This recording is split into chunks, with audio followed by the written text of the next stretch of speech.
Well, hello and welcome to How to Create Guest Ambassadors One Touchpoint at a Time. My name's Heather Bayer. I am the CEO of Cottage Link Rental Management.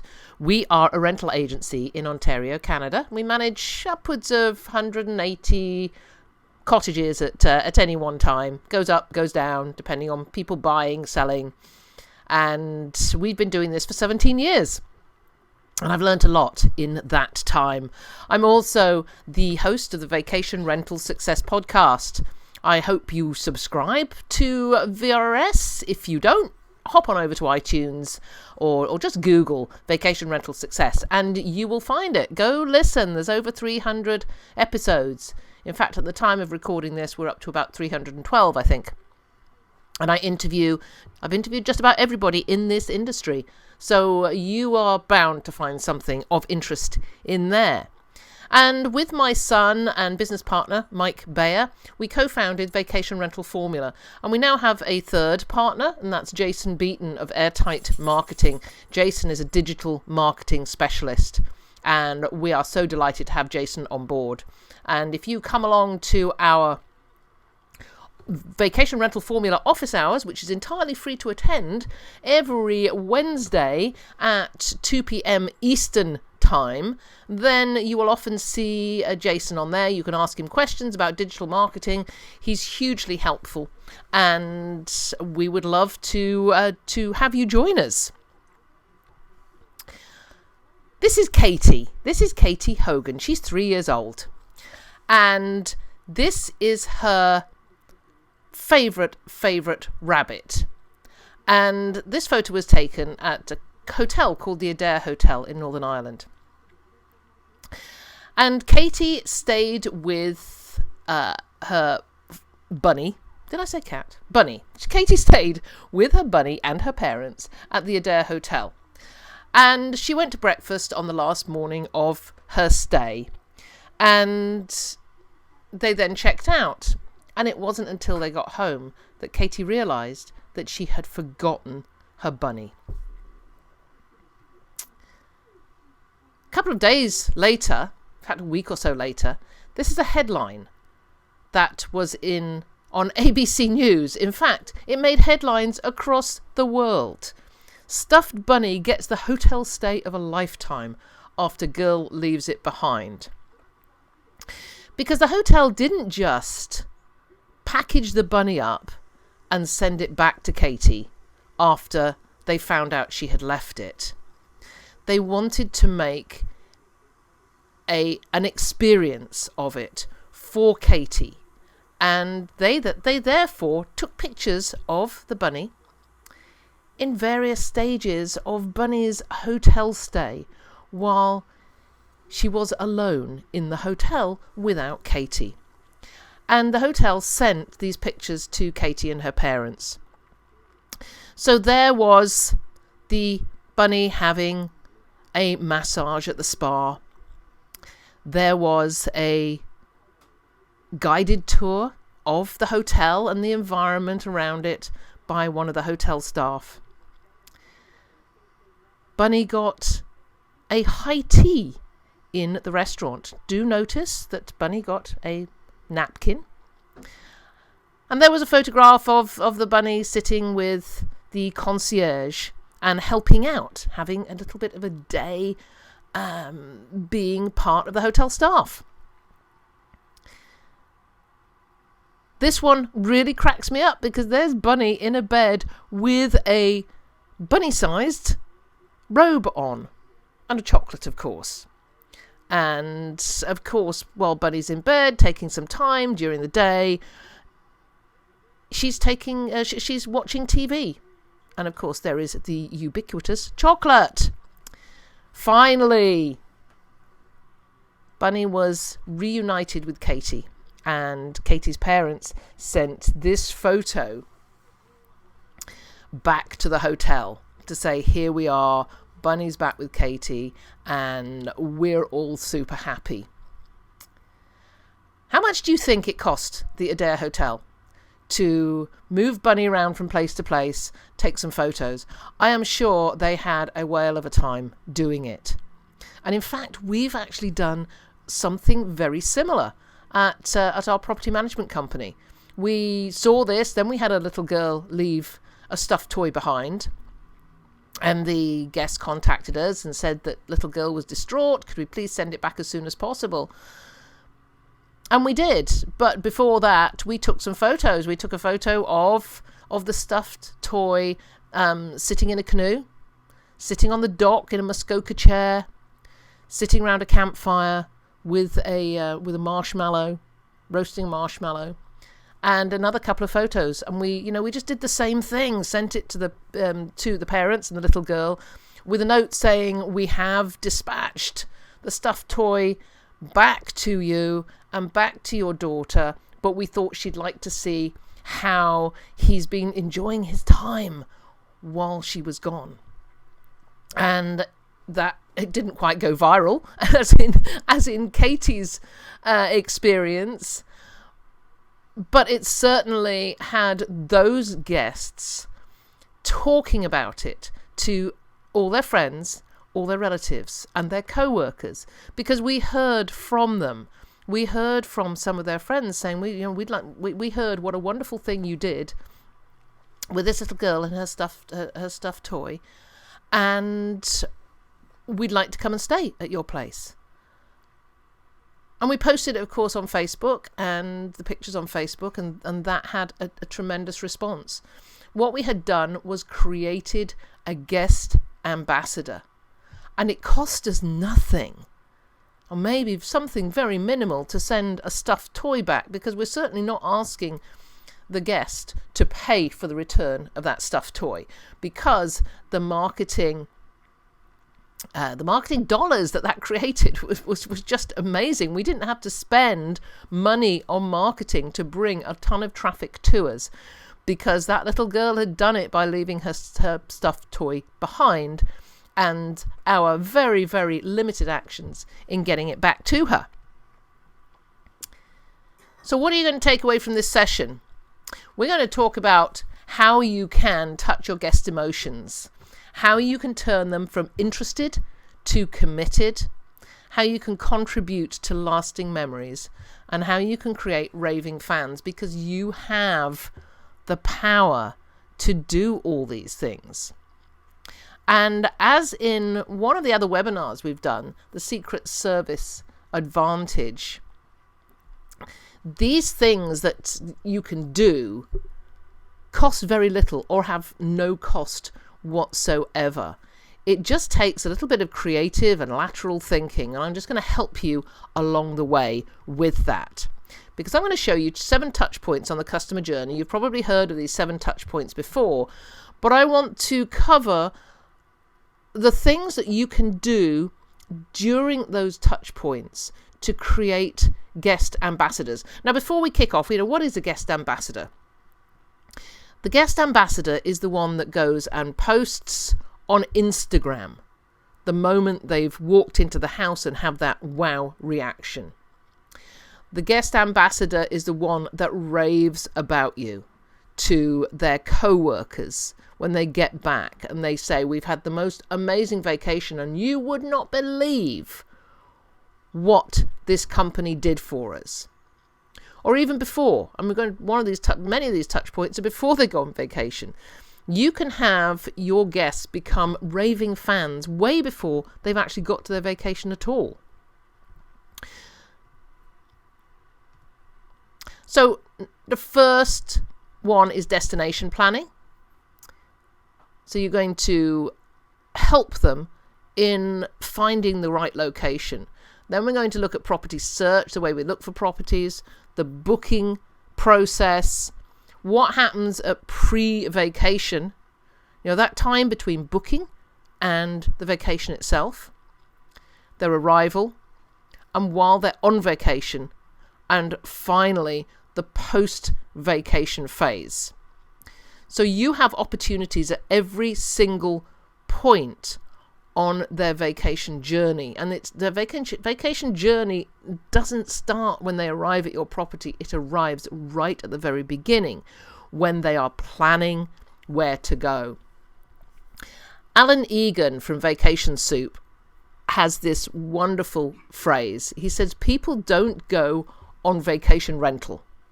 They go on vacation. What he's meaning by that is that when they start planning, the first thing they're looking for is not your home. The first thing they're looking for is not a place to stay, unless they're going to visit relatives or they've got a city in mind. But many people, when they're actually the very outset thinking, well, where should we go this year? They are destination planning.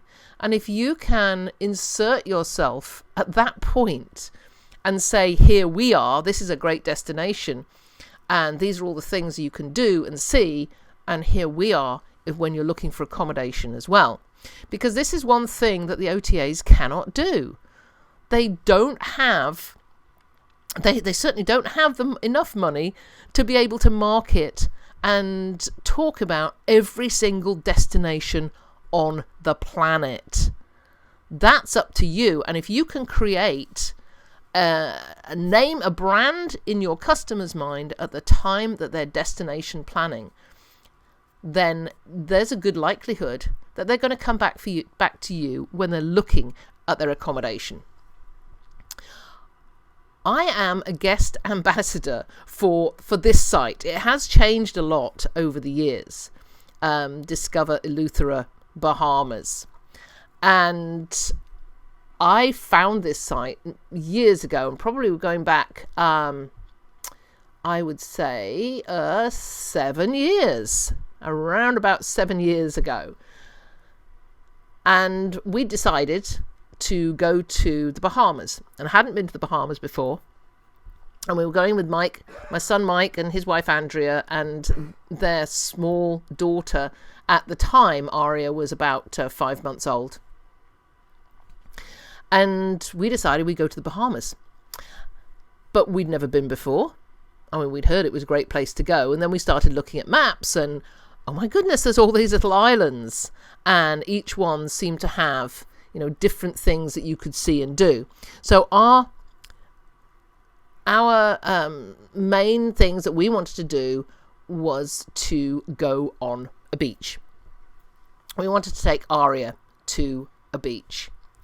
And if you want to hear more about this, the webinar called The Art of Being Seen in an Increasingly Distracted World goes into this in a little more detail. However, this site, Discover Eleuthera Bahamas, was what I came across when I looked at beaches of Eleuthera, because we were looking for great beaches. And I maybe have started beaches of Bahamas, and then we narrowed it down to beaches of Eleuthera, and this site came up. And it had it was my go-to site. It had absolutely everything to see and do, where to eat, how to get around, and different travel tips. And I spent hours on this site. And as I say, 7 years ago, it didn't look like this. It was a very basic site. And I didn't realize until the very end of finding that this was the place we wanted to go and which beaches we wanted to be near. And I thought, well, okay, on this site, it also talks about places to stay. And we didn't, at that point, go to any of the places to stay that were listed on that site. However, in the course of 7 years, I've mentioned this site in a dozen different seminars and presentations. I've talked about it in blog posts. I've talked about it on podcasts. Anybody who asks me about Eleuthera, I'm going to send them this site. They made me their guest ambassador, and I have never become a guest. Pike Point is a brand. It is a property in the Adirondacks.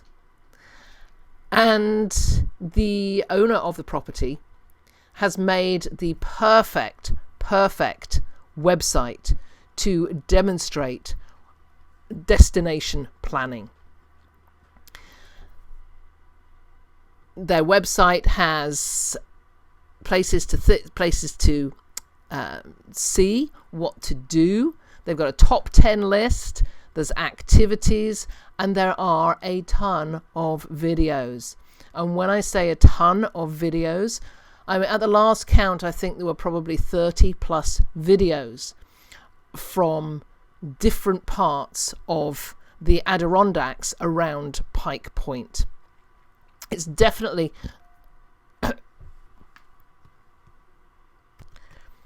a website worth visiting. And video works because almost 5 billion YouTube videos are watched every day. 5 billion! It is phenomenal how YouTube has taken off, and it gets over 30 million viewers every day. When you think about 5 billion YouTube videos watched every day and 30 million viewers, that means a lot of people are watching a lot of videos. And their average mobile viewing session lasts 40 minutes. You have the perfect opportunity to create guest ambassadors for your area by posting some really, really good videos. And they don't have to be long. These are very short videos of some wildlife in the area. Because once somebody's seen one of these videos and it's an amazing experience for them, they're going to share it with others. They're going to put it on their YouTube, on their Facebook pages, and share it out with their audience. So once again, you're creating the guest ambassadors. So get your destination out there. So the second touch point is in the property search. Okay, they've decided on your destination, and now they're going to be faced with thousands of properties to search for. So how do they find yours?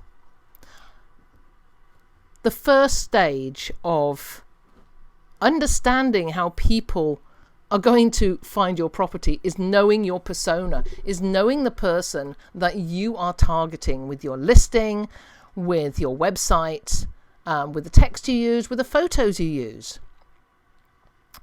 And we've found over the years of managing all our properties that including some very specific images in our listings can have a profound effect on conversions.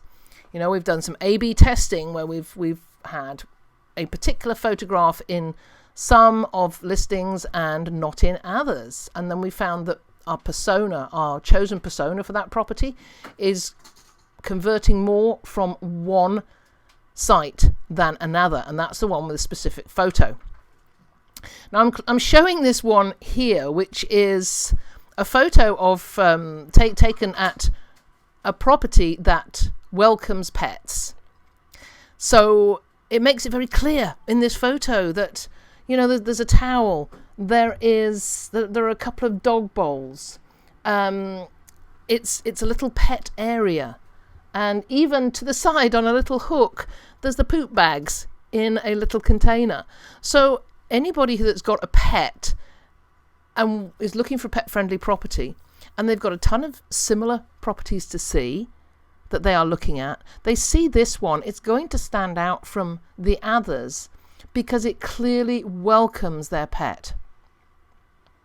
And I would add that if you're a pet-friendly property, you have to be welcoming and not just tolerant of pets if you want these great guests to come to you. Because I have to say, in years and years of managing properties, we've had far more damage done by kids than we have done by pets. And 60% of our properties are pet-friendly, and those that are most popular are the ones that positively welcome the pets.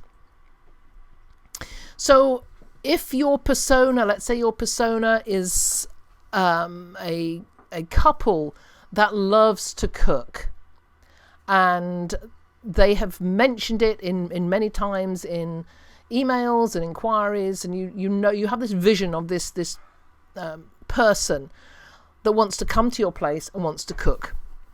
So you make sure you have a photo not only of your gourmet kitchen, the way it looks, you know, the shiny surfaces, the shiny stainless steel, everything looks super, super clean. But you also have photos of your small appliances. Let's say you've got a Vitamix or a KitchenAid mixer or something, an ice cream maker. Make sure you have photos of those and just open up a recipe book to the one side of it. And that image is giving them the feeling that they can come to your place and they're going to have a great time cooking in that kitchen. So if your persona is a family and they love going onto the beach, so show them a photo of a picnic basket or a cold box plus some beach chairs folded up. Show them that everything is there for them to take to the beach. One thing I know that is really, really popular for people who go on beach vacations is if you provide them with one of those little carts, those four-wheeled carts, that they can pile in all their beach stuff and then pull it down to the sand and across the sand and take a photograph of it.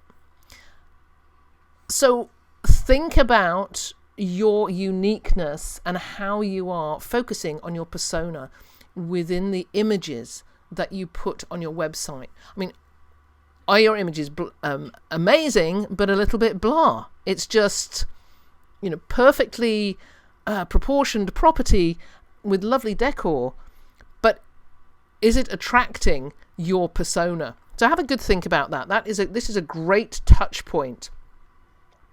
And I almost guarantee you will get conversions from doing some of these things. So now they've actually booked. So this is the third touch point, is the booking. So the first thing is to send them a personalized confirmation. Make them feel that they chose the right place because you are such a great host.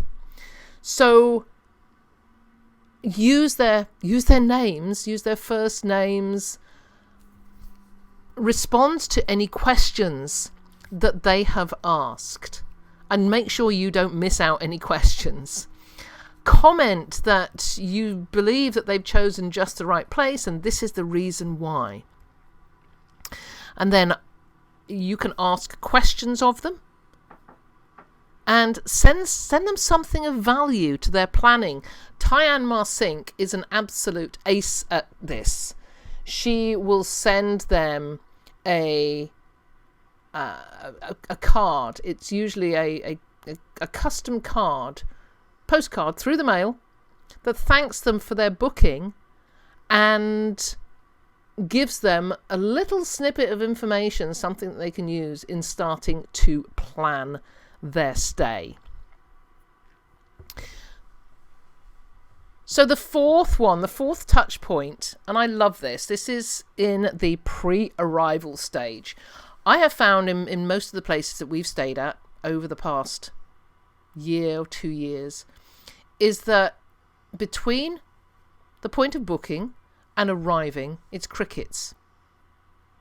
There is nothing. Maybe a week before you arrive, you get information on the access into the property. And that's it. I went to the Vacation Rental World Summit in Como in earlier in 2019, and we booked a property, and it looked like a lovely property. Booked it through a management company, and just like I expected, there was crickets. Absolutely nothing. Did not hear a thing between booking and actually me contacting them a few weeks beforehand, because I'd heard nothing and because I was beginning to get worried that maybe I hadn't booked. Maybe the booking hadn't gone through, and I was beginning to get concerned. And I got a response back saying, yeah, of course we have your booking. Don't worry about it. And I went back and I said, well, it'd be really nice to have some information on what we can do when we get to Como, because it's been many years since I've been there, and I'm sure it's changed. And the response was, oh, there'll be all sorts of information and brochures when you get there. That is not what I was looking for. And this company had the opportunity to create anticipation from the time of booking. They had the opportunity to help me plan my stay. And it could be done in a whole variety of ways. Here's some ideas. A day trip planner. Send people information on what they can do for day trips. Send them an event calendar. What is going on in the area during the time that your guests are going to be there? Send them a list of farmers markets, particularly if they have expressed interest in living like a local and cooking from local ingredients. So send them that list of farmers markets. Send them a list of best restaurants for breakfast if you're in an area where people tend to go out for breakfast. So you know your area better than anybody. You know what's great. Don't leave it to your guests arriving before you let them know what they can do while they're there. One of my favourites when I'm going somewhere, if it's a country location, I want to go hiking. And I really want to know about the hiking trails that only the locals know, not the ones that are published by the tourism authorities. Those are the ones that everybody goes on. You're going to fight to find any sort of privacy and any seclusion on a standard, well-known hiking trail. Now, for example, Sedona. If you go to Sedona and you want to go hiking, there are a gazillion trails and they are well populated with strollers and walkers and hikers and bikers. I wanted to know about some of the trails that only the locals knew, and years ago I found this online and I purchased a list of 10, I think it was called 10 Secret Hikes of Sedona.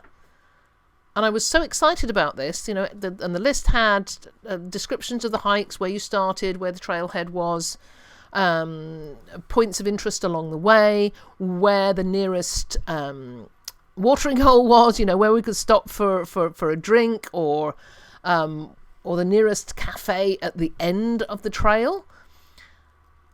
And I absolutely coveted this list. It was so special, and I was so happy. I'm going back 15 years or so, maybe more, and I paid $10 to get that list. If you can send your guests something like that between booking and before they arrive, you've created the guest ambassador. Another one, which is a really simple one, is create a packing list for your guests. What do you need to pack when you're coming to a vacation at our location? We see so often on listings, it just says, all you have to bring is your food and your drink and yourselves. That's no good. I mean, I'm not going to tell people to do that in our area, because I'm going to tell them that they need to bring some mosquito repellent, and they should bring a flashlight, maybe, for if they're going out in the dark, because it's really, really dark, even though we provide flashlights at the properties.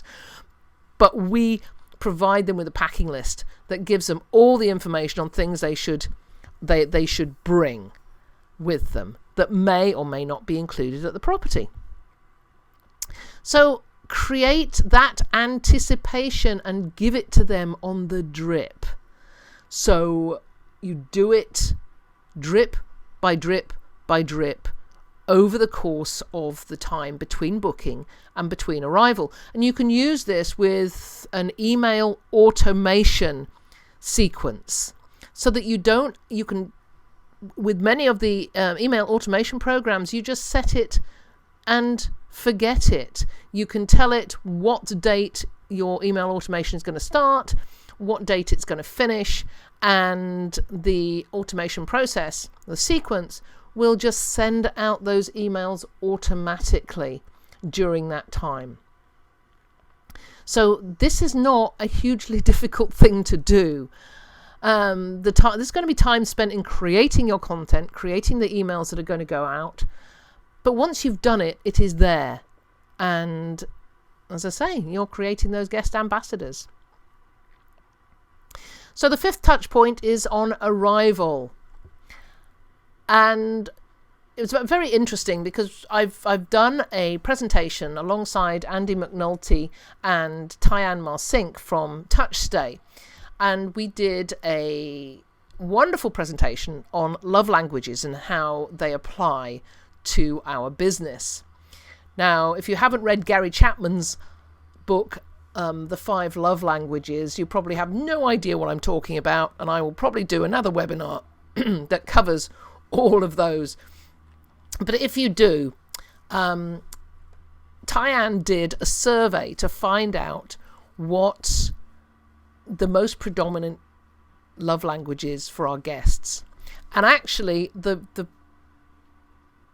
love language that was least reported was gifts, receiving gifts. So actually, the time that you spend, buying a bottle of wine or creating something to leave for your guests as a gift is nowhere near as important as the acts of service that you do while they are there. However, if you don't leave any sort of gift, you are missing out on that smaller proportion of guests whose primary love language is receiving gifts. So I do suggest leaving something for them, whether it's, I know when I went to Maui, there was a pineapple, a fresh pineapple. I think they probably got it from Costco, but it was, it was Maui, it was a pineapple, and it was very lovely. I've left a gift in one of my properties of gluten-free cookies, because I learned from my guests in the communication we had that they were looking for gluten-free restaurants. So I figured, okay, somebody, if not all of their group, are gluten-free, so I will supply them with some gluten-free cookies. Now, I baked them myself, and I know there's certain areas where you do not leave home-baked goods because of local hygiene regulations, health and hygiene. So, that's entirely up to you what you want to leave. I left these home-baked gluten-free cookies, and those guests have become my ambassadors for life.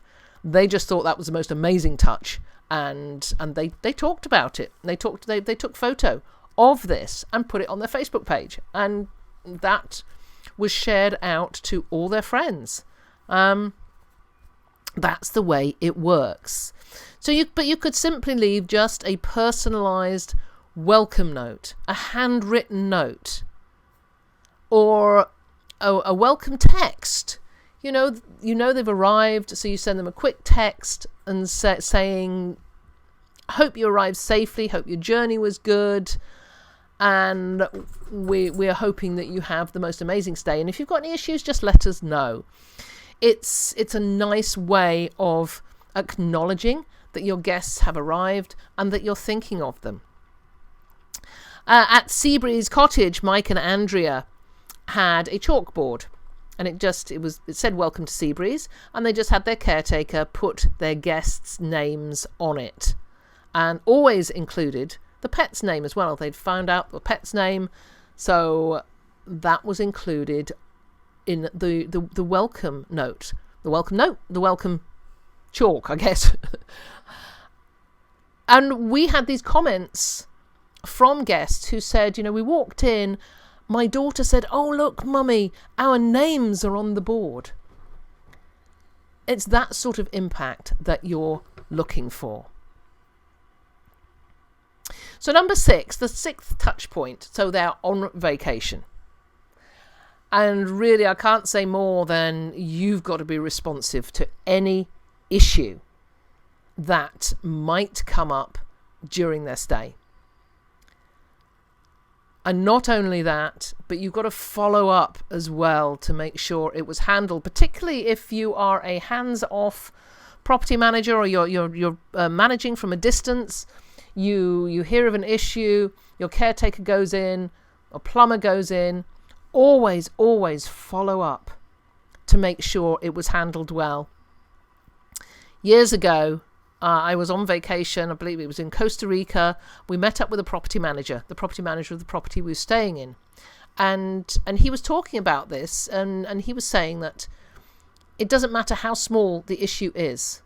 He said it could be a dripping tap in a kitchen. If that has any impact on your guests and you don't handle it well, then you are creating a much bigger situation than that dripping tap, because they will remember far more the non-responsiveness to an issue that was important to them than they will anything that is positive.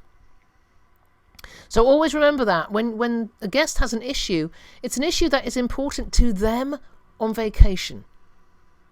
You can't look at it and think, oh, why are they worrying about that? Why are they worrying that the internet went down? It's going to be back up shortly. To them, it's really important at that time, and you have to deal with it. If you can't fix it, it's not quite fine, but if it's impossible to fix, then you come up with another solution for them. And always make sure you follow up and just check that they are happy with how it's been dealt with. I always remember a book way back in my customer service days at a Reader's Digest, reading a book called A Complaint is a Gift. And it is basically because if somebody complains and you handle it well, they are far more likely to recommend you to others than if you have no complaints at all.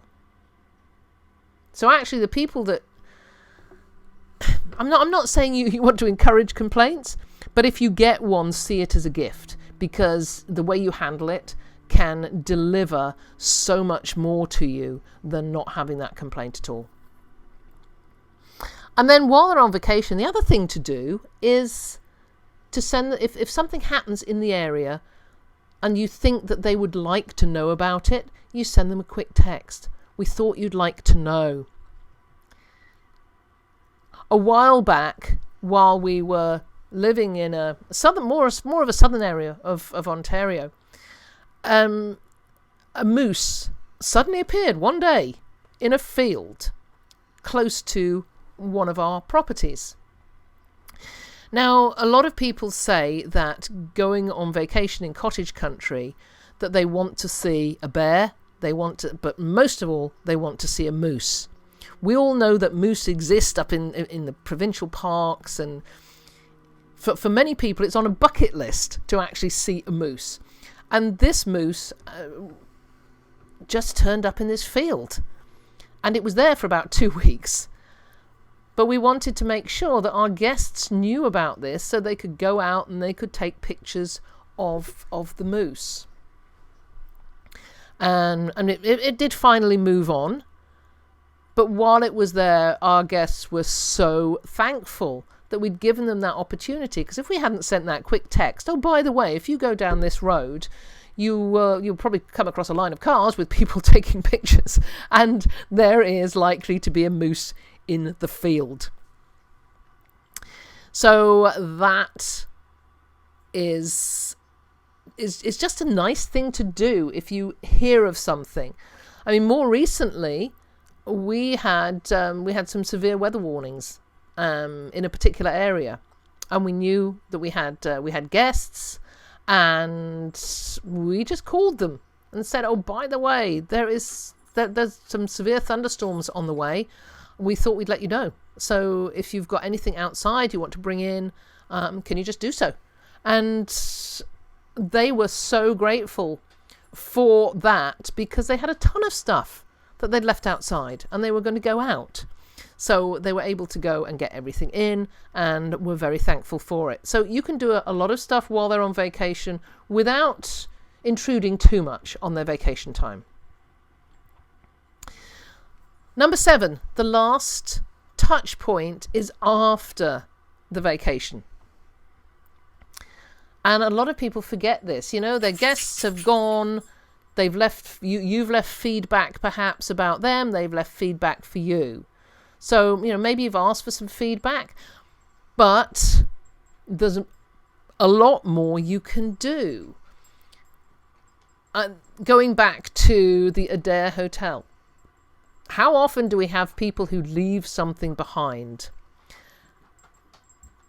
And I know we get disgruntled sometimes when we think, well, we keep telling you to check all the sockets and make sure you've taken all your chargers out.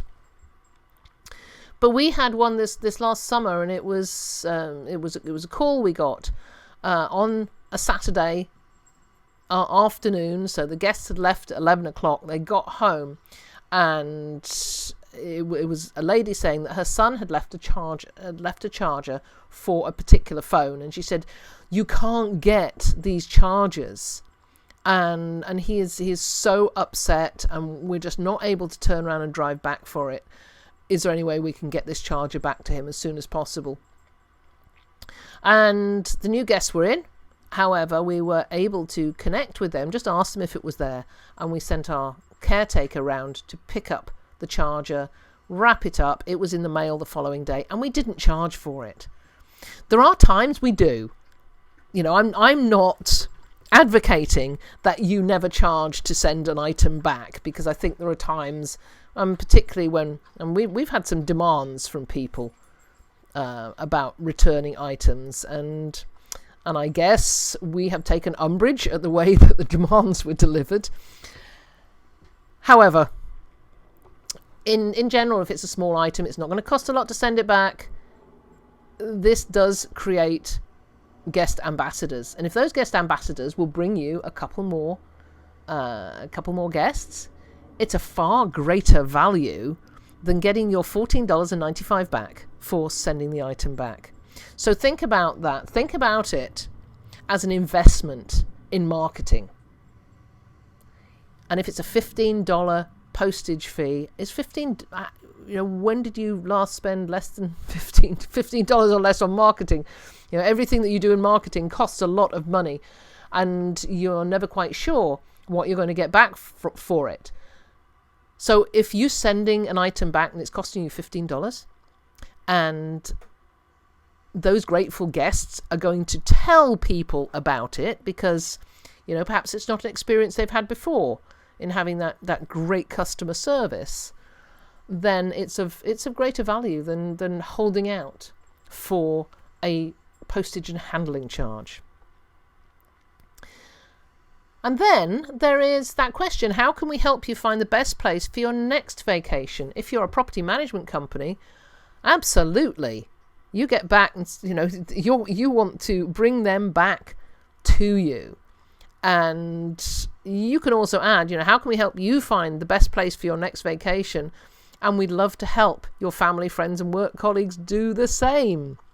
So just get that little nugget out there that you want to help them have as great a vacation in another place, even if you're recommending another company or another property that's not your own, because not everybody wants to come back to the same place. So if you're an independent owner, why not say, I have this great network of people who have the most amazing properties. How can I help you find a place as good as mine in another location? And that is just one question that creates, again, your guest ambassadors, because it's not one they generally hear. So that's it. That's my 7 touch points and the things you can do along the way. I hope you've taken away a good amount of information from this, because building a good customer experience does not happen by accident. It happens by design.